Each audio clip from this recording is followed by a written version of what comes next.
What do you think about the resiliency of this team? It's been great. Guys are battling, competing, bringing it every day, for 9 innings. Feel like we're never out of the game. Do the guys take notice of that in the dugout, of like the fans kind of showing up and showing support for the players? That goes a long way, because this is home. And knowing that you got that support from your fan is important, and it goes a long way. Are you feeling a special bond between the fans and the players? Yeah, 100%. And everybody in here, I'm not going to lie, everybody in here is feeling it. The support from our fan base has been incredible. Kudos to you guys. Welcome to Meet at the Apple. I'm Vito Calisi. This is Jonathan Barron with me. We're going to do a really quick one today because, full disclosure, I am getting on a flight in the next 2 hours to go to LA. I'm going to go to Friday night's Mets game. But before we do that, John, Mets got their first sweep of the year. How pumped up are you right now? Super pumped up. How could you not be? I mean, this team has just been rattling off wins. It's now 10 of their last 13 games. They sweep the Pirates all 3 games, all 3 wins, and come from behind fashion. Mets have 7 comeback wins at the time of this recording, tied for the most in baseball. So we've talked about it with Mendy. We've talked about it with multiple players. It's a never say die attitude, and the Mets have been proving it day in and day out. And yeah, hitting the road, feeling super good about themselves. And if you're a Met fan right now, I don't know how you could be anything but ecstatic. I keep saying super. I don't know. I guess it's just the sleep, It's fun, dude. Now, I'm going to tell you, the Mets are crushing so hard right now that, full disclosure, like I said, I'm waiting to go on my flight. Me and John said we're going to record this the second the game ends. 8th inning, when they were just piling on, I was like, guys, we need to put a bow on this one because I don't want to sit in traffic and then miss my flight. But this team has been, and we stressed this with an interview with Mendy you're going to hear later on today. We stressed this with Brandon Nimmo in an interview you're going to hear on Monday. This team is so much fun to walk. The never say die Mets of 2024 are going to be something I think we remember for a while. And one of our favorite guys, Harrison Bader, has just had such a week, John. Yeah, Harrison's been great. Last 7 games, an OPS over 900, 967 to be exact. Hits his first Mets home run on Wednesday. Also playing stellar outfield, truly an anchor in the outfield. Makes everyone around him better, covers so much ground. 2021 Gold Glover. A big reason why the Mets went out and acquired Harrison Bader. And the bat, it's been alive. A tough first week for Harrison, but he's looked great at the plate. So you can't win without strong defense up the middle. We know Francisco Lindor is an elite defender. Harrison Bader's an elite defender. The Mets, and you heard David Stern say this a couple days ago, what happened a couple Saturdays ago in Cincinnati was very uncanny for this team because this team is really, really focusing on defense, not giving away extra outs, not making things easy on opponents. And right now, since that game in Cincinnati, the Mets have been clicking defensively. So another thing you like to see, good fundamentals, and that's winning baseball, Vito. It starts from the bottom to the top to the bottom, however you want to say it. But the 7, 8, 9 hitters during this homestand just batting .328, 13 runs, 11 RBIs. And Tyrone Taylor is another guy who is David Stern's, one of his first moves of his tenure as the president of baseball operations for the Mets was Tyrone Taylor. And Tyrone Taylor is, at this point in the season, paying off tenfold. And you're talking about elite defense, just the ability for Tyrone Taylor to be able to play all 3 spots in the outfield and just add such flexibility to this team and what he's been doing on the other side of the diamond. I think it's just been really fun to see this team really warm up and really start to gel and come together. Yeah, he's the perfect 4th outfielder, a guy that can give you some offense. You mentioned the 7, 8, 9 guys on the homestand. Forget the batting average, and on base percentage over 400. That's the part of the lineup where opposing teams think, hey, we can get some easy outs here, whiz through, and then we got to battle the guys at the top of the lineup.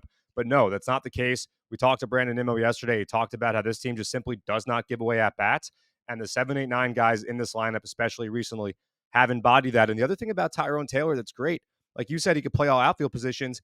That gives the Mets the flexibility to give Starling Marte days like today, put him in the DH spot, give his body a little bit of rest. That's how you keep guys fresh. We talked with Mendy about the importance of keeping guys fresh because it is such a marathon, not a sprint. So having guys like Tyrone Taylor really helps the team use that flexibility.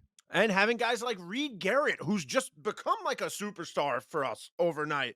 Just part of this, I would say, elite bullpen the Mets have put together this year. And just, I mean, John, we both grew up with Mets teams where the bullpen was the detriment, where like once the starter left the game, you were just Jurassic Park hold on your butts for the rest of the game. I feel so comfortable from the moment the starter leaves to the end of the game. I feel fine. I feel great. I feel confident. And it goes both ways, because not only do I feel great with the bullpen, I also feel good because this team doesn't give up. So if somebody does give up a run, I never feel like the Mets are out of it. Yeah, and the Mets starting rotation has been great. The bullpen has been great. The team ERA leads the National League, and it's been both. It hasn't been one of those two sides of the pitching that's been great. The other one has been not as good. Both are carrying their weight. The Mets bullpen just has so many options. Carlos Mendoza has so many options to turn to. You saw that in Atlanta when Jorge Lopez came closed out a game. Adam Ottavino has been great. On Tuesday night, Drew Smith got his first save of the season. Today, if the Mets didn't blow it open, Edwin Diaz would have been in the game. Now, Diaz didn't pitch yesterday, didn't pitch today. The Mets have a day off. Edwin's going to be nice and fresh for Dodger Stadium. So everything is clicking right now. It's a deep team. David Stearns and company did a great job. I keep saying this. The Mets truly are a 26-man roster. I know it sounds cliche, but it's not, because a lot of teams don't actually feel comfortable using all 26 guys on the roster. Joey Wendell last night comes up with a big hit as the Mets rallied, a solid defender. There isn't a weakness on this team. And you heard a lot of people say, oh, no ace, no ace, no ace. And I've addressed this here on the show, but I'll say it again. Having the quote unquote ace, it's overrated. You need 5, 6, 7 guys that can keep you in games, give you a chance to win. Guys like Adrian Hauser, guys like Jose Buto, guys like Sean Manaea, who, by the way, all three are starting in LA. Guy like Luis Severino now has a 2.14 ERA in his first 4 starts of this season. This is a deep Mets team, and it really doesn't have many flaws, and that's why they've won 10 of their last 13 games, and that's why they are going to be a problem all season long for opposing teams, Vito. But we're going into LA. Sean Manaea versus Yamamoto is the first matchup. You know what? It's going to be a lot of fun. Of course, the Mets were pursuers of Yoshinobu Yamamoto in the offseason. He chooses LA. I'll say this. A lot of people, we all know about Ohtani, Betts, and Freeman and Muncy and all the other big names on the Dodgers. Dodgers have had some problems in the bullpen. They're playing right now. We're recording this right after the finale of the series finale, or the conclusion of the series finale, I should say. But the Dodgers have their issues too.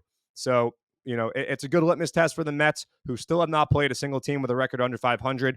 Right now, the Giants are 8-11. So we'll see what happens between now and then. If they still are under 500 by the time the Mets get to San Fran.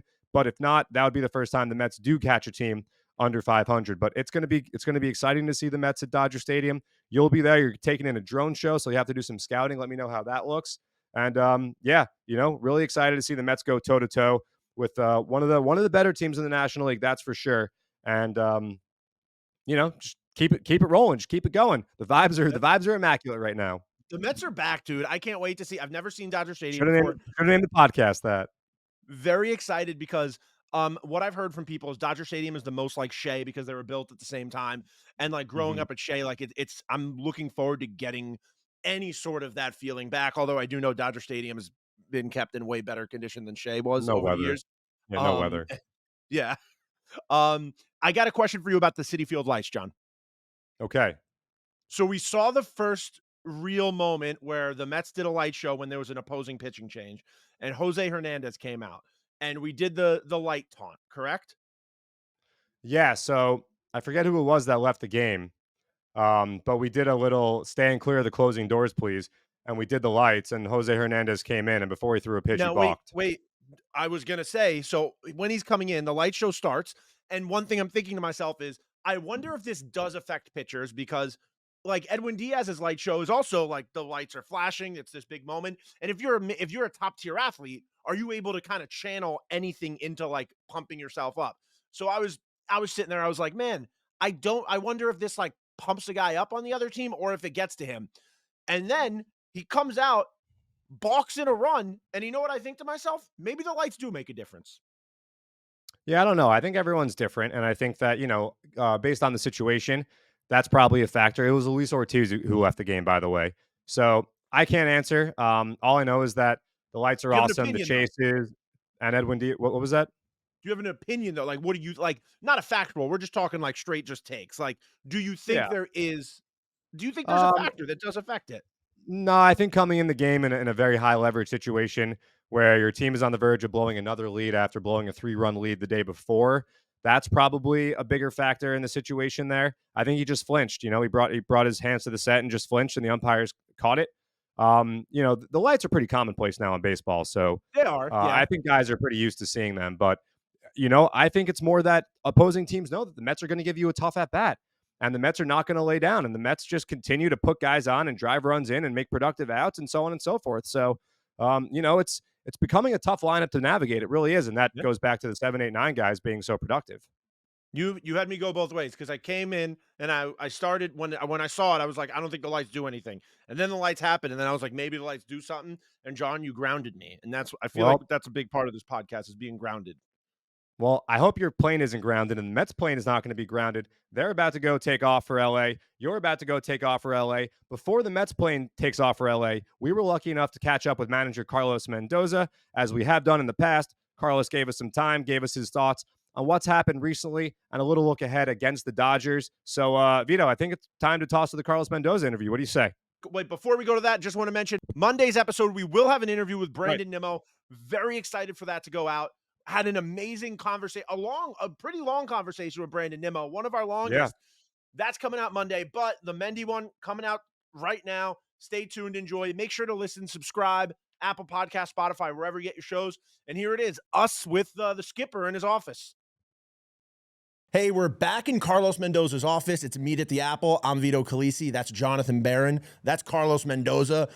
Still getting over the fact that we get to sit in your office with you every week, and we're not wearing Mets uniforms, just Mets jackets. Some new decorations in here, by the way, Carlos. There's not too many. There's more to come. So, all right. Yeah. Don't forget that picture of us. And Carlos, last time we came in, we brought a gift. It was the Harry Potter scarf that we're giving out in a few weeks, and now we brought another gift for you. We have some koozies that are beautifully branded with our podcast name on it.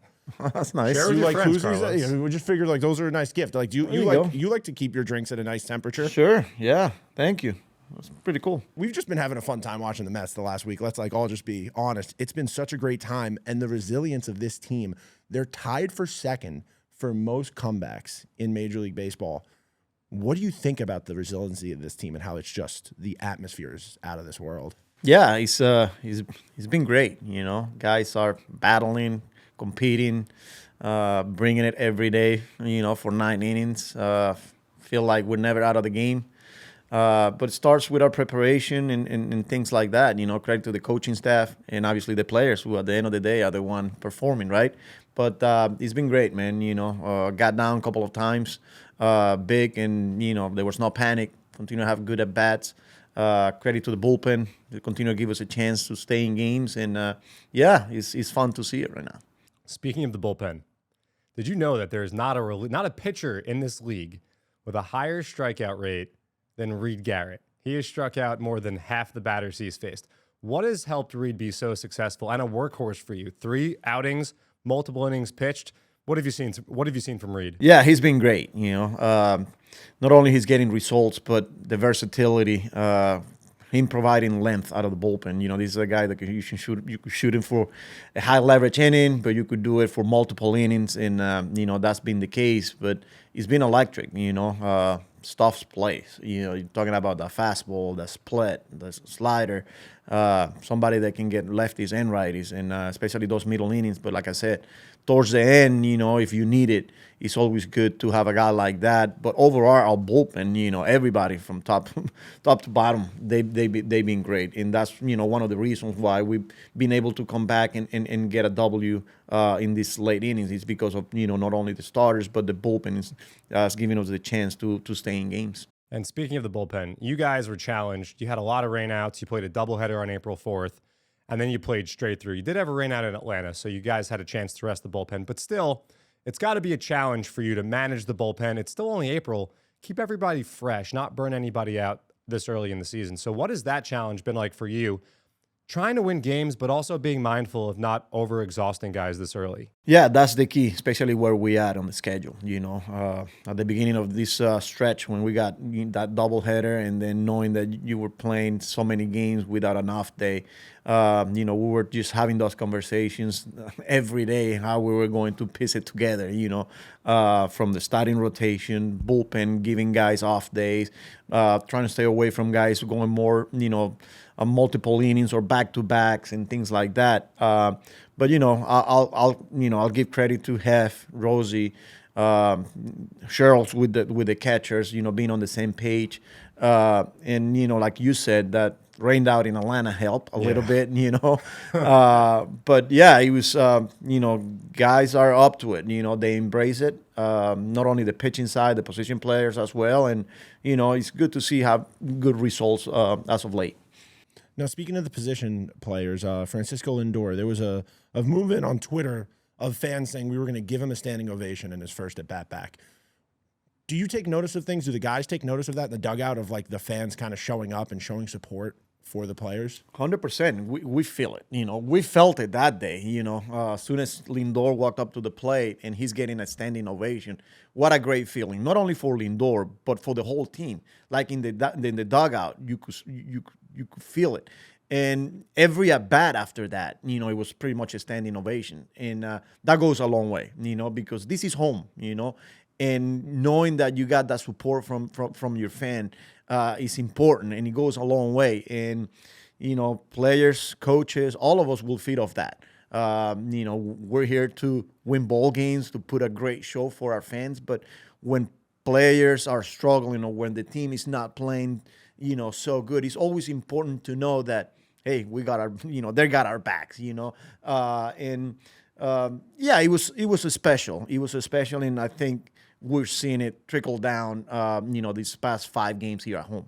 Are you feeling a special bond between the fans and the players? From our perspective, it seems like the fans are just falling in love with this team, a team that never says die. We talk about that a lot here. That's scoring late runs, that's winning in dramatic fashion. A team that every man on the 26-man roster is contributing, and there seems to be a great love affair. Are you getting that same sense? Yeah, 100%. And everybody in here, I'm not going to lie, everybody in here is feeling it. The support from our fan base has been incredible. Kudos to you guys. So nice, Mendy. Keep that's it going. Why you're talking to us, yeah, right? Yeah, keep it going, because we are feeling it. The boys are feeling it. We talk about it, and it's important. So, there's going to be times where guys are going through rough stretches, and they're human, but at the end of the day, they're great players. They care, and they want to win. So just know that, behind the scenes, there's a lot that goes on. And, when we go out there, we're giving everything we got. Now, a lot of fans showed up for Doc Day on Sunday, which was a really incredible day. Jose Budo just looked phenomenal. A guy we talked a lot about on Future of Flushing last year on the minor league podcast. But in the dugout, I saw you sitting with Doc and just talking before the ceremony. Like, what was that day like? And did you get to talk to Doc at all about like how big of a moment this was? Yeah, what a special day. It was an honor, a privilege for all of us that got to experience a day like this. This is we could make a case, one of the, best players that could ever wear the Mets uniform, out of respect with so many players that, have gotten the opportunity to play for the Mets. But for Doc to come in and experience a whole day, it was special, and for all of us that got to experience that, myself, it was an unbelievable moment. Talking to Doc before the ceremonies in the dugout, before the first pitch, it was just more like familiar grandkids, my kids. His grandkid plays in Tampa. My kids are there. Like, it's more like travel ball, little league baseball, things like that. Stories when he was a kid, when I was a kid. That for me, you look back and it's like, wow, I'm talking to Doc Gooden. Like, as a kid, you're watching this guy. Every time he took the mound or he took the baseball, you knew something special was going to happen. He was that good. And here I am, living this moment. What an honor. It's really been an amazing homestand. I mean, you had Doc Gooden ceremony. You guys have had a lot of comeback wins. We had Rachel Robinson and David Robinson here. You guys have been playing great ball, and now you're getting ready to go on a road trip. 3 in LA, 3 in San Fran, leaving after the Wednesday getaway day game. You guys are going to have a day off on Thursday. So what are you going to spend your time doing? Studying the Dodgers and the Giants. That's what we want to You hear. know, we got to take care of business today. Finish this series here against the Pirates, and then get on a plane. And now our mindset is shifted to those two teams that we're going to be playing. Obviously we know we're going to be facing. We will continue to face good teams. Yeah. Because it feels like nowadays, in the big leagues, there's great competition. Right. And here we are. About to finish a homestand here and about to get on a plane and face a good Dodgers team and a good Giants team. So that's what I will be doing. So are you guys aware that every team you've played to this point has had a record of 500 or better? Somebody made that comment. I think it was yesterday. But look, I've been saying it. It's the big leagues. It's one of those where got off to you play the Brewers. You play the Tigers playing well. Then you go on the road and you play like really good Cincinnati team and the Braves. Come back home and 7-game winning streak. The Royals when they came in, and the Pirates are playing well. Like there's not a soft spot on the schedule here. It's one of those where you just got to take it day by day, continue to prepare, continue to do the things that we need to do day in and day out to make sure we come on top of it. I'm going to LA. I'm going to Universal on the day off tomorrow. So I don't have to study anything except like notes for the podcast. What are you downloading for the plane? What am I downloading for the plane? I didn't even think about it yet. Come on, what do you mean you haven't thought about it I really yet? haven't thought about it yet. I'm probably going to edit this podcast on the be watching plane. a lot What of about you? I'll be watching a lot of the pitchers. I think we're facing Yamamoto on day one. Okay, yeah. So yeah, I gotta watch some film here. Not only the starters, but the bullpen hitters. I don't think I'll be watching too much No. Netflix. But So no Curb Your Enthusiasm series finale? No. No? Okay. Well, Carlos, thanks so much for sitting with us, and looking forward to a good LA trip. Yeah, and looking San forward. Francisco. Yeah, for sure. Like I said, let's finish business today, and then up to a nice road trip here in the West Coast. And we're going to bring you another gift next week. What about the watch? You like the watch? I mean, I like Yeah, it. Oris. I love that watch. I have an Oris, Apple yeah. Watch. Yeah, SNY had a tight shot of you actually yesterday. That thing stood out to me. Are you a watch collector, or what's the story there? Yeah, I like Oris watches. So Okay. I got a few of them. Gifts, or you go out and you treat yourself a little a bit? little bit of both. Yeah. All right. So yeah. All right, well, it looks good on you. Wear it in good health, and best of luck out west. We'll try to bring a watch. I don't know if it's going to happen. Yeah, no, I don't know about that. I'll take victories. Thanks for listening. You can follow and subscribe. Meet at the Apple on Apple, Spotify, wherever you get your podcast. And you can look at the Mets YouTube, leave some comments, leave some reviews, and we'll meet you at the Apple.